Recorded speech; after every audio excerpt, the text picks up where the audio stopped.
There is something deeply unfair about France. Not because they win, because they never stop producing people capable of winning. Every football nation dreams about one golden generation. Brazil had Pelé, Argentina had Maradona, Portugal had Cristiano Ronaldo. Most countries spend decades waiting for one player capable of changing history. France doesn't wait. France manufactures them. One generation gives you Michel Platini, the next gives you Zinedine Zidane, then Thierry Henry, Patrick Vieira, Franck Ribéry, Karim Benzema, Paul Pogba, Antoine Griezmann, Kylian Mbappé.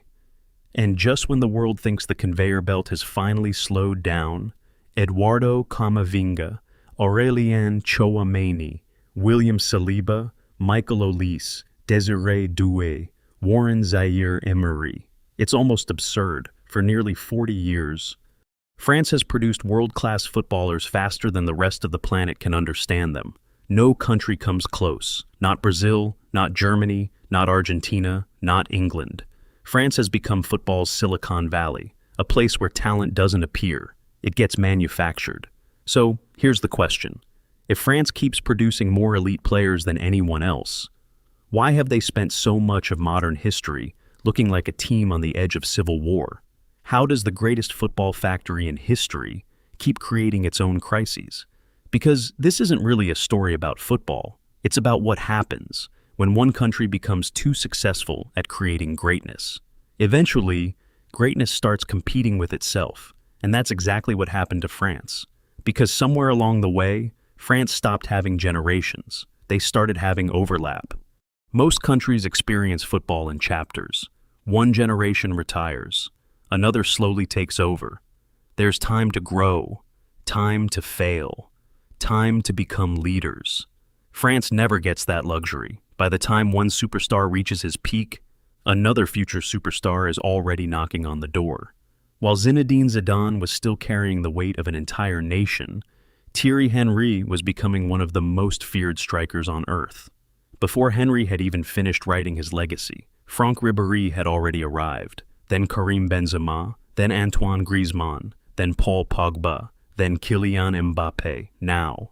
Before Mbappé has even turned 30, Michael Olise, Désiré Doué, Bradley Barcola, Warren Zaïre-Emery, Ryan Cherki. Every generation in France begins before the previous one has ended. That changes everything, because talent doesn't just create competition. It creates questions. Who's the leader? Whose team is this? Who gets the freedom? Who sacrifices? Who sits on the bench? In most countries, those questions answer themselves over time. In France, they never do, because every answer is challenged by someone equally talented, and that's why France has produced some of the greatest dressing rooms, and some of the most fractured. People often describe France as a team full of egos. That's too simple. The real problem isn't ego, it's legitimacy. Every superstar in that dressing room has a reason to believe he should be the centerpiece. And most of the time, he isn't wrong. Imagine telling Thierry Henry, the team belongs to Zidane. Imagine telling Benzema, the attack belongs to Griezmann. Imagine telling Pogba to play quietly. Imagine telling Mbappé to wait his turn. None of these players were ordinary internationals. Each of them walked into Clairefontaine already carrying the expectations of a nation. Each had already become the face of a major European club. Each had already been told, "You are the future of French football." Now imagine putting 23 of those players into the same room. That isn't just a football squad, it's a room full of protagonists. And football only allows one story to be told at a time. This is where France becomes different from everyone else. Brazil has icons. Argentina has icons. Germany has icons. France has an endless supply of them. The conveyor belt never stops, which sounds like a blessing. Until you realize something. Every new superstar doesn't just strengthen France.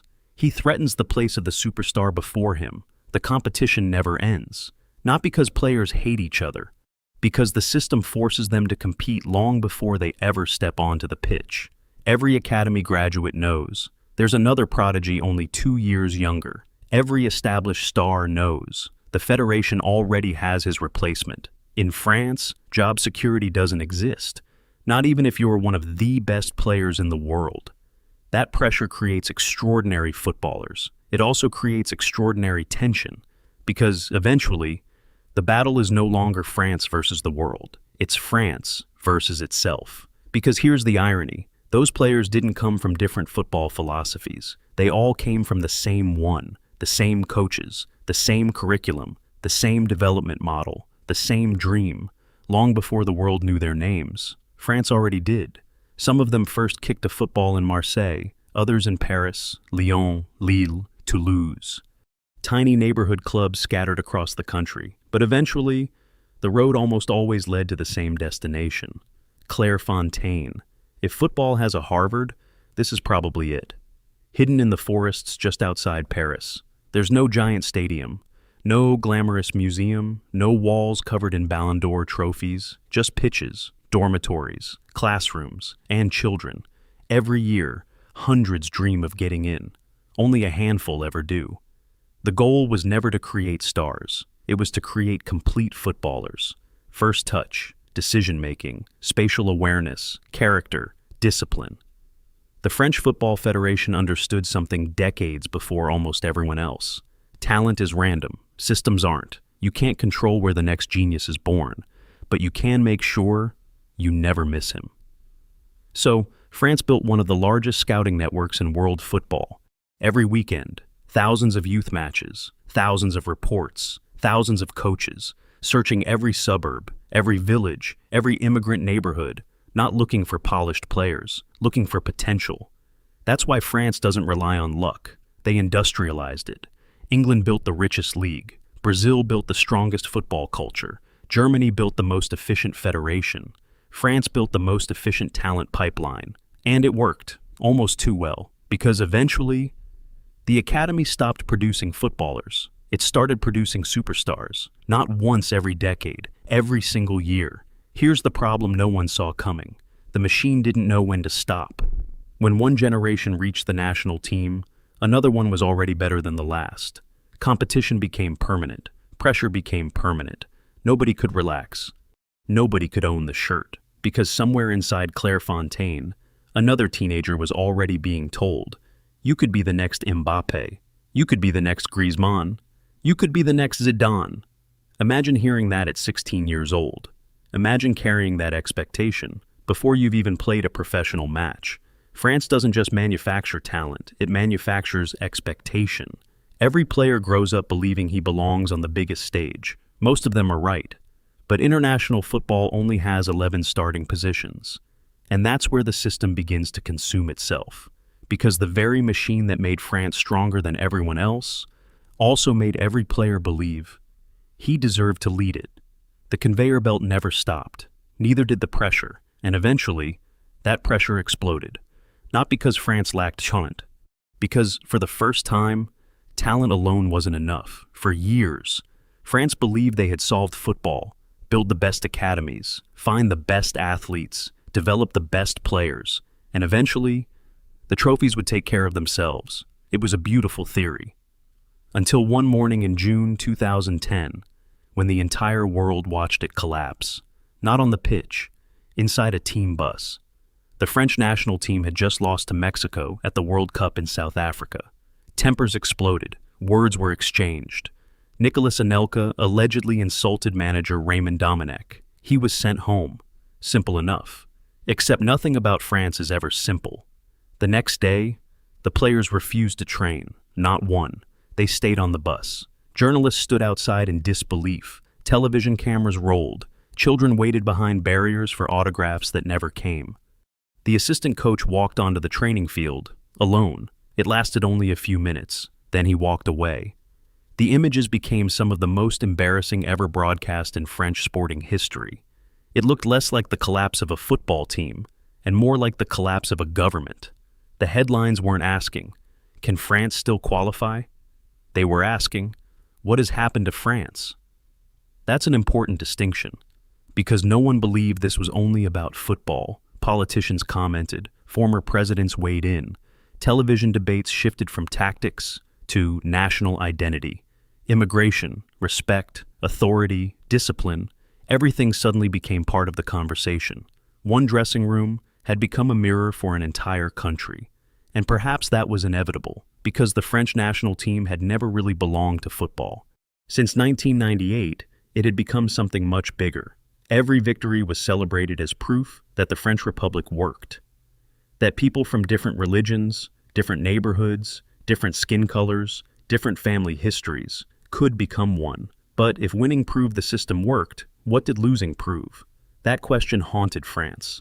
The bus in Kineesna wasn't just carrying 23 footballers, it was carrying decades of expectations.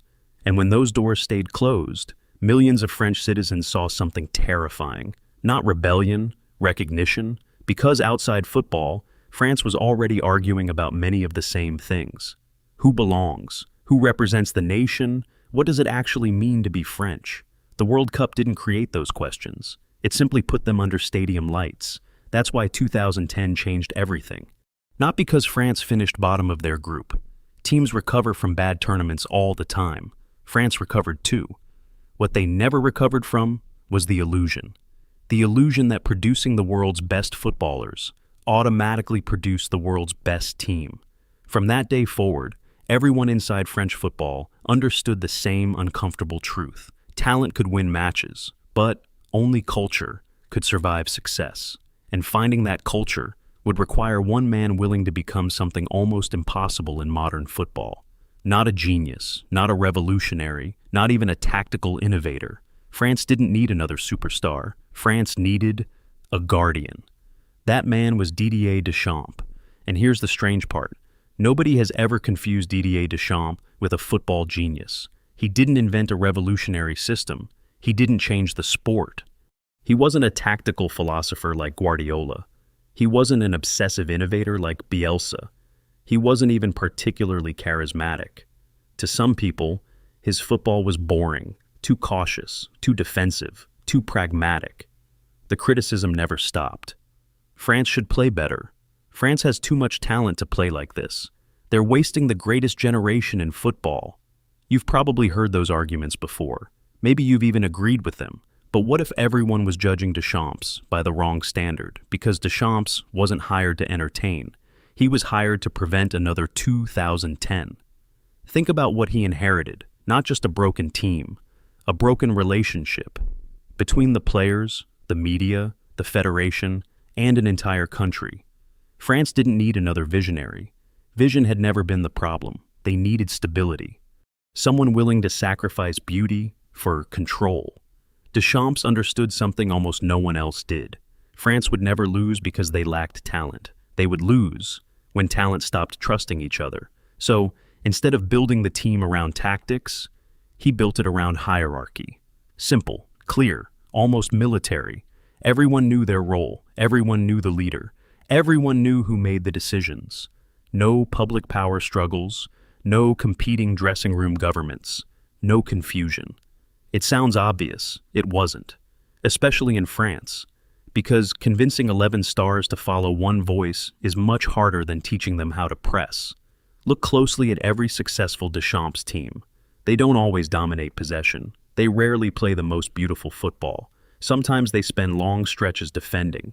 Sometimes they frustrate their own supporters.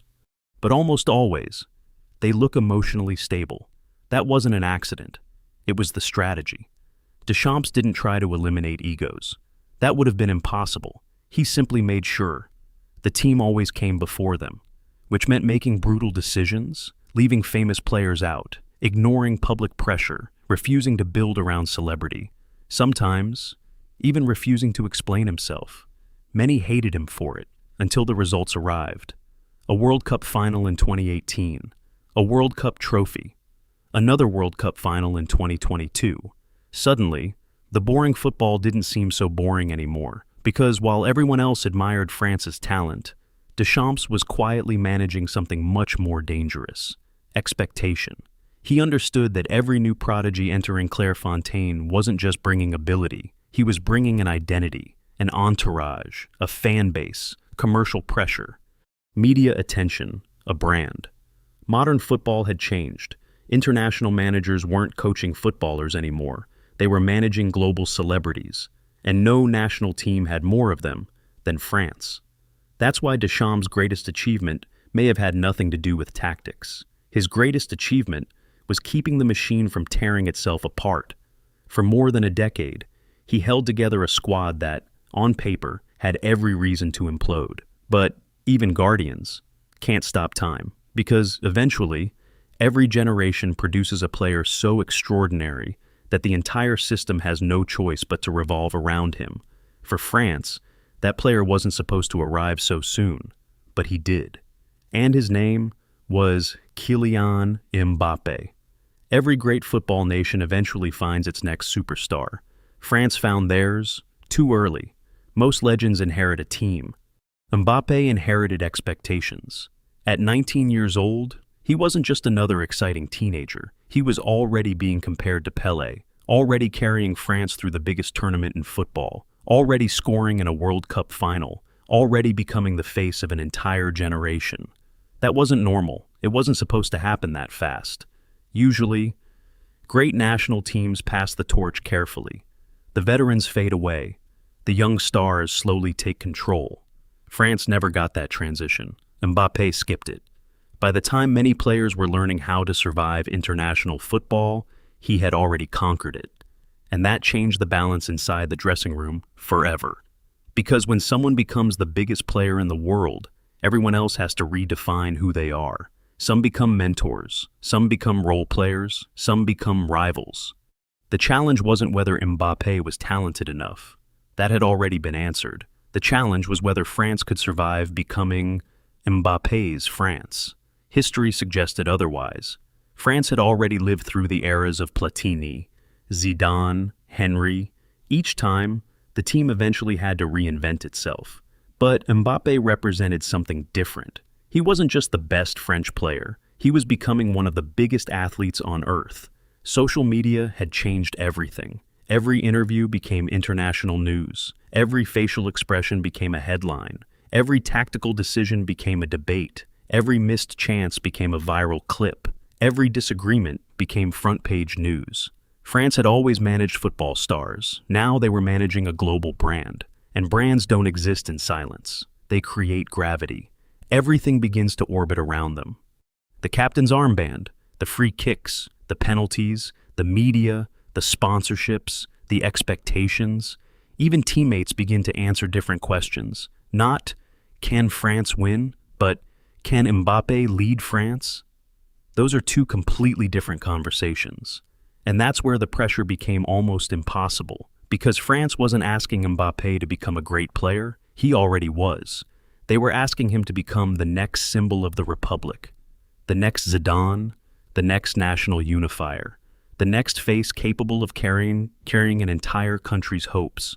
That's a burden football doesn't prepare you for, especially when you're still in your 20s. Then came the 2022 World Cup final, perhaps the greatest performance of his career, a hat trick.